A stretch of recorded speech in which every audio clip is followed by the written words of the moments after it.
Now we are going to do the very important topic of chapter number 2, that is linear equations in one variable.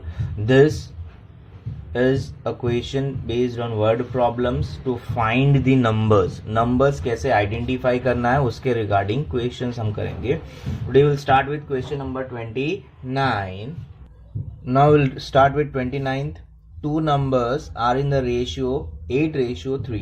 अगर ratios में दिए हुए हैं, then if the sum of the number is 143, find the numbers. तो number क्या होगा वो तुम्हें identify करना है. You could see that find the numbers मतलब क्या, दोनों number क्या है वो तुम्हें identify करना है. And if you read the question again, two numbers are in the ratio. कभी भी ratio दिया हो, we'll take a common ratio 8 and 3. Common ratio लिया जाता है unknown value, let us take it as an x, और उसके बाद हम उसे सॉल्व करेंगे.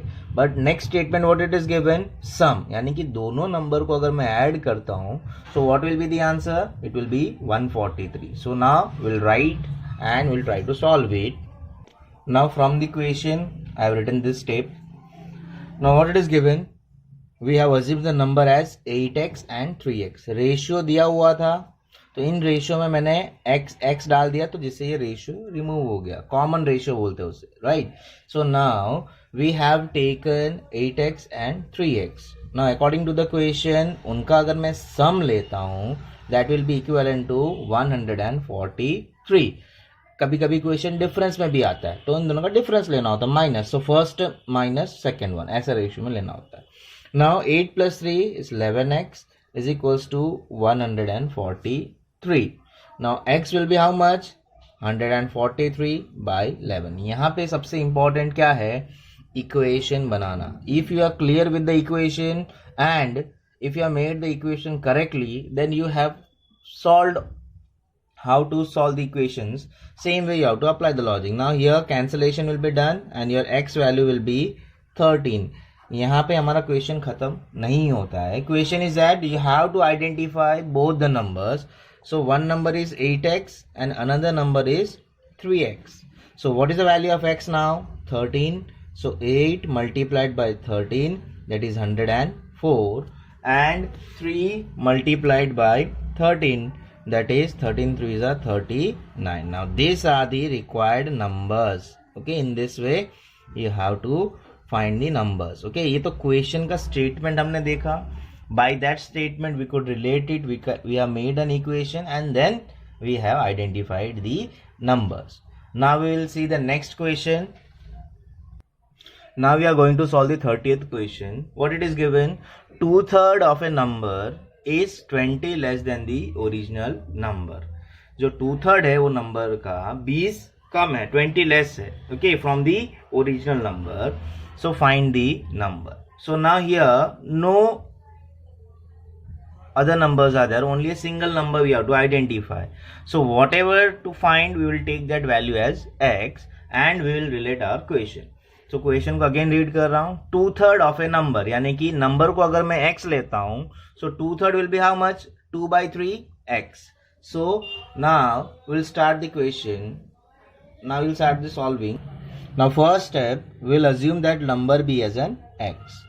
Now if we go through the question, it is given 2/3 of a number is जहाँ पे भी आता है वहाँ पे equal to रख दो, best thing. Now is 20 less than the original number. Original number से 20 कम है.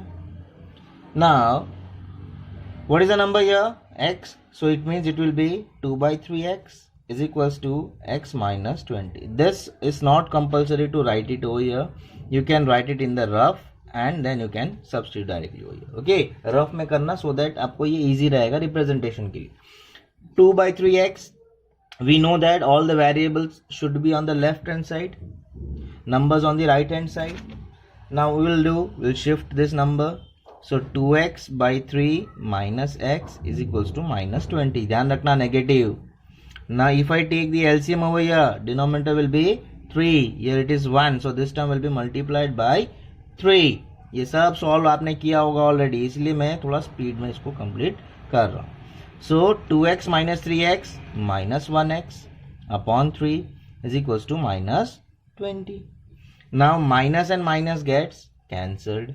So now next step will be 3 will be shifted to the right hand side. So x is equals to 20 multiplied by 3 and x value will be now 60. So therefore the number is 60. In this way you have to solve it. So always look at the question, read it. जैसे कि numbers find out करना हो तो पहले देखो 2 number है, 3 number है, 1 number है. So according to that assume it and then you read the condition. Statement बार बार रीड करना है. जितनी बार आप रीड करोगे उतनी बार आप क्लियर होते जाओगे. Okay, now start the question number 32. This question is very important, very important. 24 is divided into 2 parts. 24 एक नंबर था, उसे मैंने 2 पार्ट में डिवाइड किया. हमें पता नहीं कि कौन से पार्ट में हमने उसे डिवाइड किया है. It might be 2 and 22, it might be 8 and 16. तो ऐसा कोई भी वैल्यू हो सकता है. But what we will assume it, that is a very important part. Okay, अभी कैसे रिप्रेजेंट करना है वो मैं आपको समझा देता हूँ. First of all will read the question and then will start to solve it. 24 is divided into 2 parts such that 7 times the first part added to the 5 times the second part makes 146. अगर मुझे first और second part मिल जाता है तो statement से मुझे easily पता चल रहा है कि फर्स्ट पार्ट को 7 से मल्टीप्लाई करना है, सेकेंड पार्ट को 5 से मल्टीप्लाई करना है, और उन दोनों को अगर मैं ऐड करूंगा तो मुझे आंसर मिलेगा 146. So now I will explain you how to write, how to assume the 2 parts. Okay, so we'll start the question now. Now we'll start question number 32. We know that 24 is divided into 2 parts. So let us take 2 part का value 24 है. 2 को add करूंगा तो 24 होगा, right? सो कैसे हुआ? क्योंकि 2 part है. So first of all let us take a part as an x. अगर मैं एक पार्ट को एक्स लूंगा तो दूसरा पार्ट क्या होगा? So b will be equals to 24 minus x. It means one part will be x and another part will be 24 minus x. ऐसा ही तुम्हें हर एक टाइप के क्वेश्चन में जब तुम्हें पार्ट वाला पूछा हो, so you can identify this and this is to be done in rough. ये कुछ करने की दिखाने की जरूरत ही नहीं है हमें. तो हमने क्या किया, 24 है तो कैसे पता चलेगा कि 24 है? तो वी हैव टेकन दैट कोई भी 2 नंबर हो सकता है. It might be 1 and 23, it might be 4 and 20, तो कुछ भी हो सकता है, तब जाके 24 आएगा. So I have taken a plus b is equals to 24. If one value is x, let us take it as x. So what will be the other part? That is 24 minus x. अब दोनों part मिल गया मुझे. So now we'll start the equation. So we'll write that let the first part, ये actual में अभी हमारा step चालू होता है, and the second part be 24 minus x. अगर कहीं पे तुम सॉल्यूशन देखो तो तुम्हें ये डायरेक्टली दिखाएगा, but no one will explain you this how it came. Okay, so this is very important. Now we got our 2 parts. Now in question it is clearly given that the first part is multiplied by 7 and second part is multiplied by 5 and then both the values are added. Clear? So अब क्या करेंगे, तो first part क्या है हमारा x, तो इसको multiply करेंगे 7 के साथ तो 7x. Second part to be multiplied by 5, so 5 into 24 minus x which will be equals to 146. मैंने यहाँ पे प्लस क्यों किया? Because in question it is given addition. अगर क्वेश्चन में सब्ट्रैक्शन दिया हो तो we have to do subtraction. So totally based on our question, और ये क्वेश्चन से ही मैंने बनाया. Now you can solve this equation. 7x 5 4 20, so it will be 120 minus 5x is equals to 146. 7x minus 5x it will be 2x. 146 minus 120 it will be 26. So x is equals to 26 by 2, क्योंकि 2 नीचे आ जाएगा. So what will be the value left? 13. अगर ये 13 रहा, so what will be the final answer? So first part हमने क्या assume किया था? x, तो x के जगह में रख दिया 13. सेकेंड पार्ट के लिए हमने क्या एज्यूम किया था? So we have taken as 24 minus x. It means 24 minus 13, क्या वैल्यू आएगा? 11.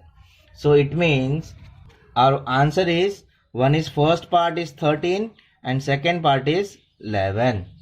Okay, you can write it over here 11 over here. तो ये ऐसे हमारा वैल्यू आइडेंटिफाई होता है जब दो पार्ट दिया हो. So you have to first identify the two parts and read the question and substitute accordingly. Now look at the question number 36. Now two numbers are such that the ratio between them is 3:5. जो मैंने first question आज कराया 29 video में, first question है ratio में दिया था. तो मैंने आपको पहले कहा रेशियो में दिया तो will take a common ratio. So now the number will be 3x and 5x. If each is increased by 10, अगर दोनों को मैं 10 से इंक्रीज करता हूं, then the ratio between the numbers is 5/7. Find the original numbers दिया है S आ गया ना, यानी दोनों नंबर्स फाइंड आउट करना है. So now start the question. Let the numbers be 3x and 5x. मैंने दोनों में x डाल दिया, क्यों? Because it is in ratio. अब क्वेश्चन में क्या दिया हुआ है?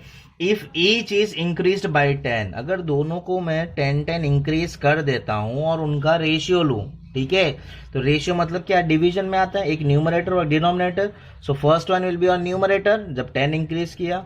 दूसरे वाले में भी 10 इंक्रीज करना है, बिकॉज ये मैंने खुद ने नहीं कहा, क्वेश्चन ने कहा है. ओके, एंड दोनों में 10 इंक्रीज किया, ये रेशियो लेना भी क्वेश्चन में ही कहा है. After that what it is given, after taking a ratio your answer will be in the ratio 5/7. This is also the given in our question. Now this type of questions how we are going to solve? We know that we can solve by taking a cross multiplication, because दोनों side में fractions हैं. तो fractions को कैसे solve किया जाता है? By taking cross multiplication. So now 7 3x plus 10, 5 5x plus 10. 7 3s are 21x plus 70, 25x plus 50. Now what we'll do, we'll collect the number, that is variables on the left hand side and the numbers on the right hand side. So here it will be minus 4x, minus 20, minus gets cancelled. X is equals to 20/4, which is equal to 5. Now our numbers are 3x and 5x. So 3x and 5x. 3 into 5 is 15 and 5 into 5 is 25. So these are the required numbers.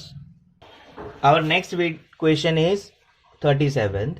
Find 3 consecutive odd numbers whose sum is 147. 3 consecutive odd numbers. 3 number ऐसे लेने हैं जो continuation में हो और वो odd numbers होने चाहिए. अगर मैं आपको एग्जांपल दूं 1 3 5 ऑड नंबर्स हो ना. अगर मुझे इवन नंबर चाहिए कॉन्जिक्यूटिव में, कैसे होगा? 2 4 6. क्लियर? तो वैसे ही हमें इक्वेशन बना के उसे सॉल्व करना है. नाउ कॉन्जिक्यूटिव नंबर्स किसको बोलते हैं? फॉर एग्जाम्पल 16 लिया, 17 लिया, 18. This are the consecutive numbers. कभी 3 पूछ सकते हैं, कभी 4 पूछ सकते हैं. तो ना फर्स्ट स्टेप, अगर मान लो इवन ऑड कुछ भी नहीं दिया और आपको कॉन्जिक्यूटिव नंबर पूछा है, so first will be x, next will be x plus 1, then will be x plus 2. This is only a consecutive numbers. कभी नंबर्स पूछा है कॉन्जिक्यूटिव तो यही लिखना होता है, ठीक है?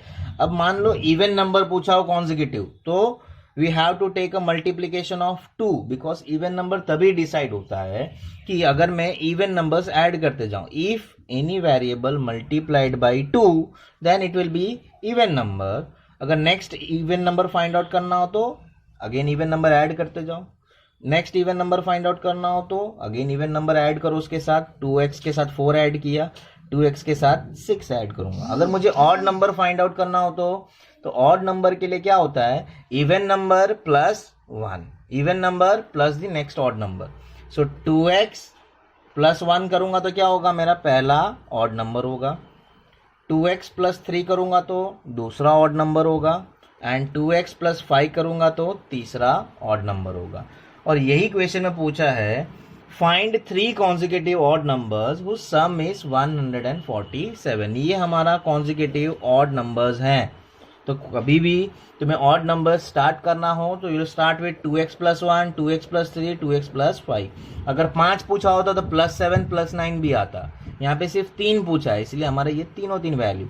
और क्वेश्चन में क्या दिया हुआ है? addition of all those three odd numbers will be equal to 147.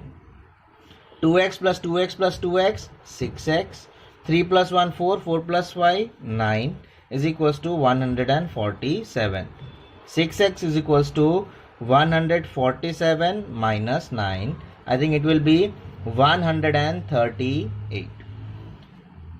If I solve it, it will be x is equals to 138 by 6, 6 2s are 12 and x value will be 3. अब हमारा ये standard form था odd numbers का. सो 1 by 1 substitute करते जाएंगे तो हमारा exact consecutive numbers हमें मिलते जाएगा, राइट. सो ये एक ऑड नंबर वाला क्वेश्चन था और एक कॉन्जिक्यूटिव होता तो बहुत ईजी रहता. 2 into 23 plus 1, 2 into 23 plus 3, 2 into 23 plus 5. तो 46 plus 1, 46 plus 3, 46 plus 5. So you could relate it, that is 47, 49, 51. आया कॉन्जिक्यूटिव. तो ये ध्यान रखना है कि अगर ऑड नंबर है तो 2x plus 1, 2x plus 3 and 2x plus 5. If even number है तो इवन नंबर का रिलेशन 2x प्लस